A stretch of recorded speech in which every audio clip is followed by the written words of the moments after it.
جمود العین، آنکھ کا جامد ہونا، سنگ دلی کے آنکھ سے کبھی آنسو ہی نہ ٹپکیں۔ 4 صدی کے مجدد بھی ہیں اور محدث بھی، حضرت امام ابو نعیم الاصفہانی، ان کی ایک کتاب ہے معرکۃ الآراء تصنیف حلیہ شریف، اس کا ایک جملہ مجھے اب یہاں یاد آیا۔ آپ فرماتے ہیں لا خیر فی عین لا تبکی من خشیت اللہ، اس آنکھ میں بھلائی ہی نہیں جو اللہ کے خوف سے روتی نہیں ہے۔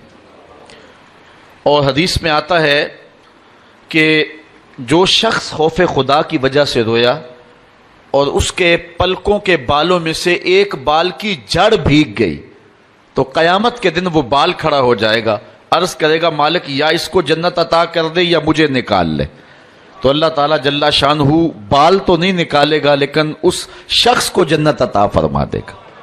تو رونا یہ ایک بہت بڑی سعادت مندی ہے۔ اللہ تعالیٰ نے قرآن مجید میں ارشاد فرمایا فَلْيَضْحَكُوا قَلِيلًا وَلْيَبْكُوا كَثِيرًا، بہت تھوڑا ہنسا کرو اور بہت زیادہ رویا کرو۔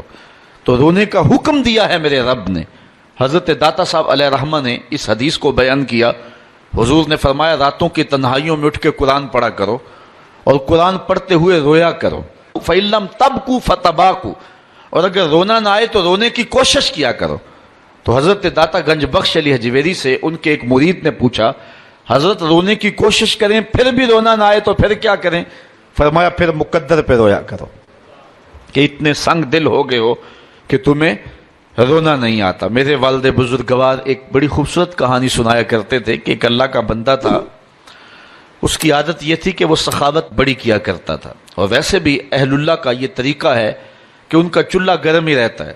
بابا بلے شاہ نے کہا نا اٹ کھڑک کے دکڑ بجے تے تتا ہووے چولہا، آن فقیر کھا کھا جاون راضی ہووے بلا۔ تو فقیر کا مزاج یہ ہے کہ اس کا چولہا گرم ہی رہے، تو جو بھی آتا اس کو کچھ نہ کچھ پیش کرتے، حتیٰ کہ مقروض ہو گئے، حتیٰ کہ وقت آخر آن پہنچا۔ لوگوں نے کہا کہ اب تو بابا جی جا رہے تو اپنا قرض ہی جا کے لے آئیں۔ سارے قرض گاہ اکٹھے ہو کے آ گئے اور کہنے لگے بابا جی ہمیں قرضہ جو ہے وہ لٹاؤ۔ بابا جی کو یہ فکر کھائی جا رہی تھی کہ اس وقت میرے پاس ان کو کھلانے کے لیے بھی کچھ نہیں ہے، میرے مہمان بیٹھے ہوئے ہیں۔ تھوڑی دیر کے بعد بازار سے ایک بچہ کوئی چیز بیچتا ہوا گزرا، اس نے آواز لگائی تو بابا جی نے کہا اس کو بلاؤ۔ بلایا گیا، کہا یہ میرے مہمان ان کو دے دو، تو بتاؤ اس کی قیمت کتنی ہے؟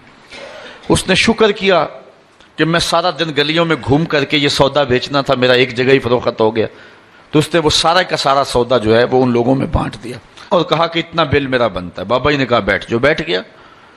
تھوڑی دیر کے بعد اس نے پھر اٹھ کے کہا بابا جی پیسے؟ بابا جی نے کہا یہ سارے لینے والے بیٹھے، جب ان کو دیں گے تجھے بھی دے دیں گے۔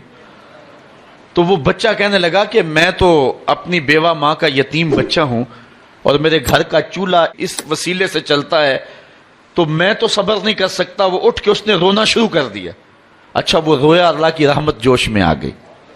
بابا جی کا کوئی ملنے والا تھا، وہ تجوری بھر کر کے پیسوں کی بابا جی کی خدمت میں نظر دینے کے لیے حاضر ہوا۔ بابا جی نے جتنے بھی قرض خواہ تھے سب کا قرضہ دے دیا، اس بچے کو بھی دے دیا۔ بچہ چلا گیا تو لوگوں نے کہا کہ اتنی دیر سے ہم بھی بیٹھے تھے تو کوئی نذرانہ دینے کے لیے نہیں آیا، اس بچے نے جو ہے وہ ابھی ایک بار کہا تو اتنی جلدی انتظام ہو گیا، بابا جی اس حکمت کی سمجھ نہیں آئی۔ تو بابا جی فرمانے لگے تم بیٹھے تو تھے لیکن تم میں رونے والا کوئی نہیں تھا، ایک رونے والا آیا، باقی کے بھی کام بن گئے۔ تو جو اس آنکھ میں بھلائی نہیں ہے جو خشیت الہی میں روتی نہیں۔